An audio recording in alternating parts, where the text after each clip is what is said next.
Mercredi 5 avril, Florent Pagny a dévoilé sa toute première autobiographie.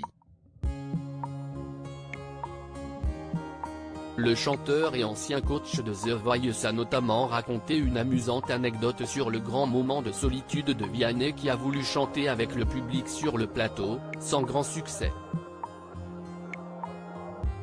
Cette saison, une légende en a remplacé une autre sur le plateau de The Voice.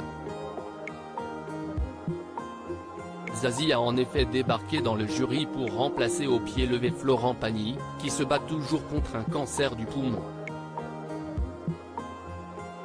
Désormais à la maison, que ce soit en France ou au cœur de sa Patagonie adorée, le chanteur a trouvé un ingénieux moyen de passer le temps, écrire son autobiographie. Paru mercredi dernier, cette œuvre très personnelle revient aussi bien sur son combat contre le cancer que sur ses histoires de cœur, notamment celle avec Vanessa Paradis qui le laissera briser. J'ai dégagé de la photo. Direct. C'est ce que je peux lui reprocher à la fin, parce que j'ai tellement été là pour elle, j'ai tellement ouvré pour arranger tout ce qui était foireux ou malsain autour d'elle, écrit-il notamment. Le chanteur de 61 ans raconte aussi avoir détesté Pascal Obispo, un peu trop proche de son ex à son goût suite à leur rupture. Je comprends qu'il est en train de se prendre une tôle. Une autobiographie qui est également une occasion pour Florent Pagny de raconter ses souvenirs de tournage de The Voice, dont il est le recordman du nombre de participations, 10 saisons, et de victoires avec 5 succès pour ses protégés. Une longévité qui lui aura également permis de fréquenter une dizaine d'autres coachs, parmi lesquels un certain Vianney.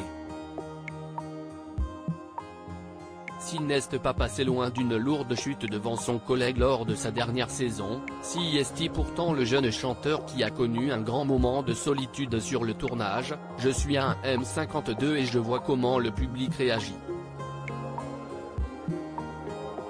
Vianney était jeune, il démarrait, on avait dû lui dire va les chercher, en parlant du public. Il arrive avec sa petite guitare, il chante pas là qui commence à passer en radio, mais que personne ne connaît vraiment. Et il se met à ambiancer le public, allez, taper dans les mains. J'entends 3 clap timides. Je comprends qu'il est en train de se prendre une tôle.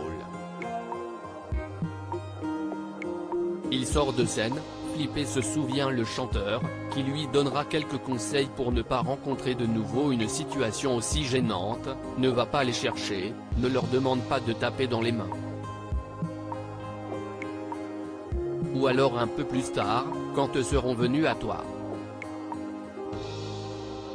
Parce que ce que tu proposes si est bien, mais fais-le tranquille. Fais ton truc. Ils viendront, mais avec ta façon de leur demander de participer, tu les déranges. Si est presque impudique lui a-t-il lancé en coulisses. Une expérience vitale pour les nouveaux jurés ?